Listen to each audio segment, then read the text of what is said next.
Chapter 24. Dora's Surprise. Midnight found the night calm, quiet, lovely. The roaring winds had ceased, and the clouds had been suddenly swept aside by a master hand, and the blue-vaulted heavens, studded with their sparkling gems, looked serenely down upon earth and sea. Our weary travelers lay wholly unconscious of the change without, their eyelids heavy with the weight of sleep, and their bodies cumbered with its powerful influence. But see! Suddenly their white-draped couch begins to move. Slowly, silently, steadily, it commences to descend. Heavens! Will not someone warn those unconscious sleepers? Will not someone bid them awake, arise, and flee? Ah! But what could two such defenseless women do against the powers at work? They could not escape even should they awake, for the entrance to that innocent-looking white cottage was closely guarded, and none could enter or retreat without the knowledge and consent of that rough, stern sentinel. Reader, you doubtless recognize the place as the same to which Robert Ellerton was so adroitly enticed and made a prisoner. The villain who had knocked Madame's faithful driver senseless from his seat had driven the unsuspecting women back, though by an unfrequented road, to the German settlement which they had but just left. And now they were in the power of a band of heartless villains, sleeping as calmly and sweetly as if no such thing as danger or treachery inhabited the earth.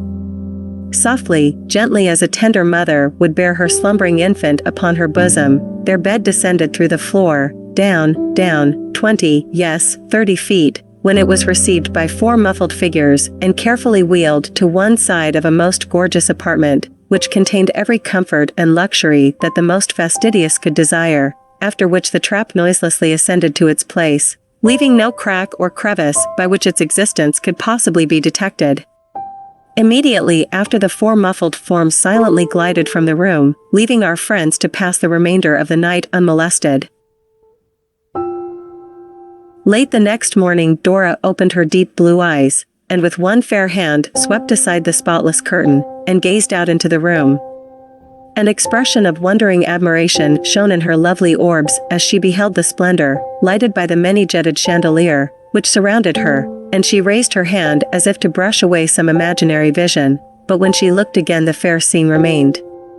With a breathless voice, and a quickly beating heart, she shook her aunt, and cried out, "Auntie, auntie, wake up, and tell me what this means."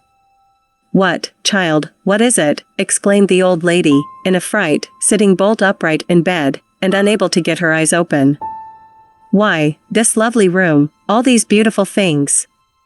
Everything around us is gorgeous. This is not the room we came into last night. That was plain and homely, although neat and clean. And, why, but this is the same bed." "Sure enough," said Madame Alroyd, staring about with an amazed expression on her face.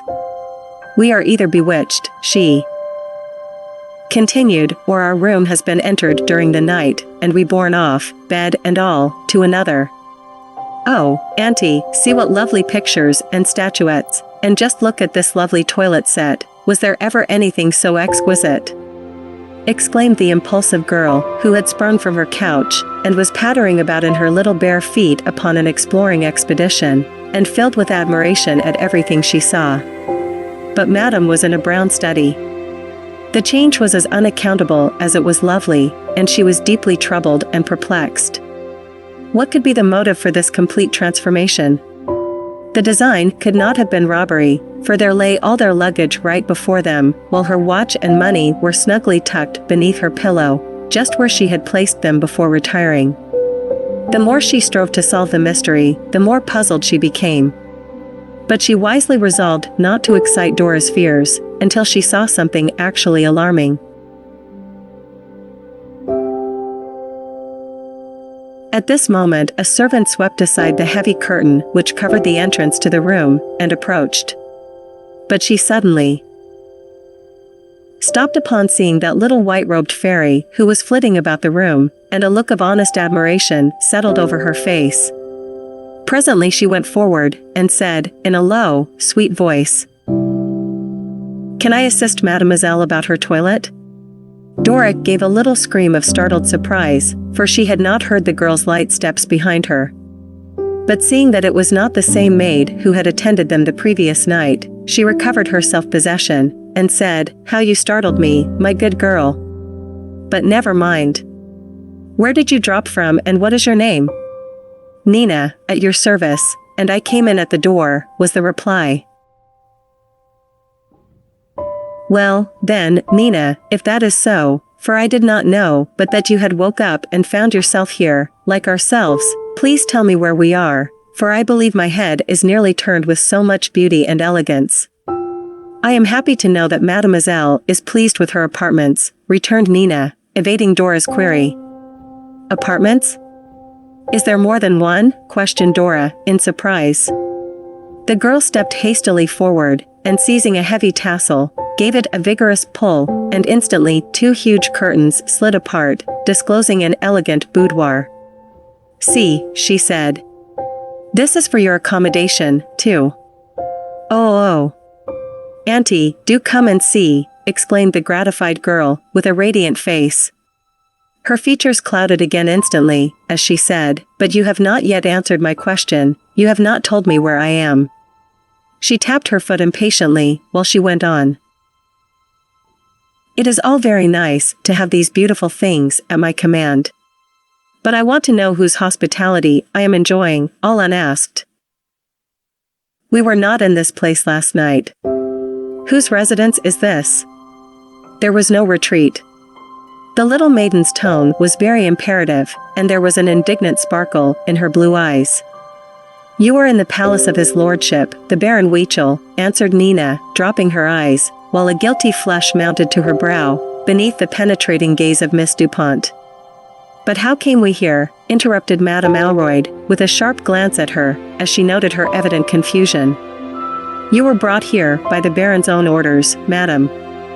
"And what authority has he to order us here, I should like to know," said the old lady, indignantly. "And another thing I want to have you explain to me, and that is, how were we brought here during the night without our knowledge?" "His lordship arranged all that," said Nina. "Well, then, I must say that his lordship is no gentleman, to allow people to enter a room and remove its sleeping occupants," returned Madame, with a good deal of asperity. "No one entered your room to remove you." "Madam, no one entered our room," repeated the now angry woman, with hands upraised in absolute astonishment. "Do you suppose you can make me believe such an unlikely story as that?" "No, madam, unless you choose," was the humble reply. "I am all out of patience with you." "Do, Dora, try and make her explain this mystery," urged Madame Alroyd, with a look of perplexity upon her face. And Dora, with a charming expression of good nature, which won the servant's heart at once, went up to her and said, sweetly, "Now, Nina, please to dress my hair, and, in the meantime, tell us all you know about this singular transportation 142 during the night. You must realize that it is a very trying situation to us." Dora seated herself, and the girl went to work, with nimble and willing fingers, to bind up and arrange her abundant golden tresses, and after a few moments' hesitation, replied, "Mademoiselle must excuse me, for I cannot answer her question." "Why not?" asked Miss Dupont, with a pout upon her red lips. Because the chief, I mean his lordship, will do that," stammered Nina, in confusion. Dora was startled from her seat by a sharp shriek from her aunt, who sprang frantically from the bed, wringing her hands, and exclaiming, "The chief! The chief! Do you hear, Dora, the chief? Oh, heavens! We are in the hands of a band of robbers, in the hands of those awful smugglers that we heard about at the hotel. I see it all now, the trouble with the horses, their plunging and rearing, that dreadful noise as of someone falling, the unnatural tones of the driver, which was not Thomas at all. All is as plain as day to me now. Oh, Dora, my darling, we are lost." Dora, with a pale face, turned to Nina, and demanded, sternly, "Girl, what have you to say? Is what my aunt suspects the truth?" "Ah! Pardon, mademoiselle, but I dare not tell," cried the poor girl, with streaming eyes and clasped hands, for she was touched to the heart with their cruel distress. "It is enough," answered our heroine, her very lips becoming white as marble, and her heart sinking with despair at what she imagined their fate would be. Then suddenly assuming a haughty, defiant air, she added, "Go at once, and tell your chief that I desire his presence immediately." "Oh, my lady, do not blame poor Nina, for she would gladly serve you if she could. But my lot is that of a slave here, and I dare not disobey, lest my life pay the forfeit.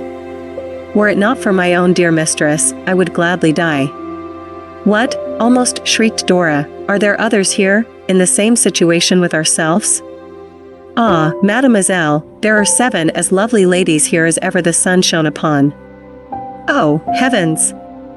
And how long have they been held captive in such a place?" "Some have been here 3 or 4 years, some not as long, but one has lived here many years. But I must not tell you more, lest I be overheard. Only do not blame me for what you suffer," she entreated, heaving a deep sigh. "My poor child," said Madame Alroyd, soothingly, while a shudder quivered through her frame. "We cannot regard you with any other feeling than that of pity. And rest assured, should kind Providence send friends to our rescue, we will not forget you and your poor mistress." The grateful girl seized her hand and kissed it passionately, and immediately glided from the room. The 2 terror-stricken ladies then made a hasty toilet, and sat down with fear and trembling, to await the appearance of the much-dreaded chief.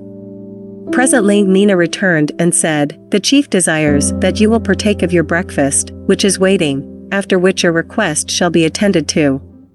She parted another set of curtains, and revealed beyond an elegant breakfast room, in which a table was daintily spread for 2.